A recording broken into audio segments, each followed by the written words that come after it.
சந்தோஷம். தவறான பாதைகளிலிருந்து நல் பாதையை தேர்ந்தெடுத்து அதிலிருந்து சிறப்பாக வெற்றி பெற்றவர்கள் வரலாறு நினைவாகி கூறுகின்றான்.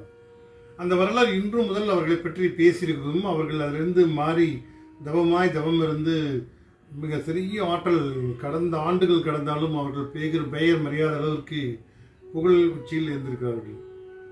ஒரு முறை ஒரு மகா திருடனவன் திருடிவிட்டு வீட்டில் எல்லாத்தையும் திருடியதை பங்கிட்டு கொடுப்பானாம்.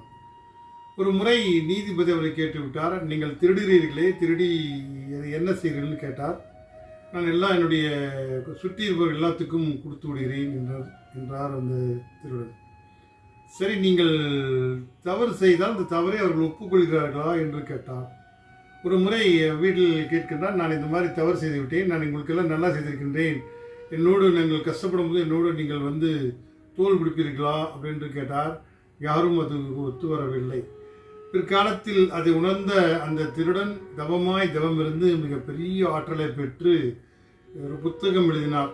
அதுதான் ராமாயணம். அதை எழுதியவர் வால்மீகி முனிவர். அந்த திருடனும் அந்த வால்மீகி முனிவரும் தான். ஆம் நண்பர்களே, கதைகள், வரலாறுகள், இதிகாசங்கள் நமக்கு சொல்லிக் கொடுக்கும் பாடம். தவறான வழியிலிருந்து நற்பாடங்களை கற்றுக்கொண்டு மிக சிறப்பாக வல்லம் மாற்றக்கூடிய எத்தனையோ பேர் நாம் பார்த்திருக்கின்றோம். ஒரு செயல் தவறு என்றால் அதிலிருந்து பாடம் கற்றுக்கொண்டு சிறப்பான ஒரு வரலாறை உருவாக்குவதுதான் மனமாக இருக்க வேண்டும். தவறுதலிருந்து மீண்டு அதிலிருந்து பாடங்களை கற்றுக்கொண்டு உன் ஆற்றலை பயன்படுத்தி புரிந்து கொண்டு மிக சிறப்பாக செய்ய வேண்டும் என்பதற்காக தான் இந்த வால்மீகி இந்த ராமாயண கதையை உங்களோடு பகிர்ந்து கொள்கின்றேன்.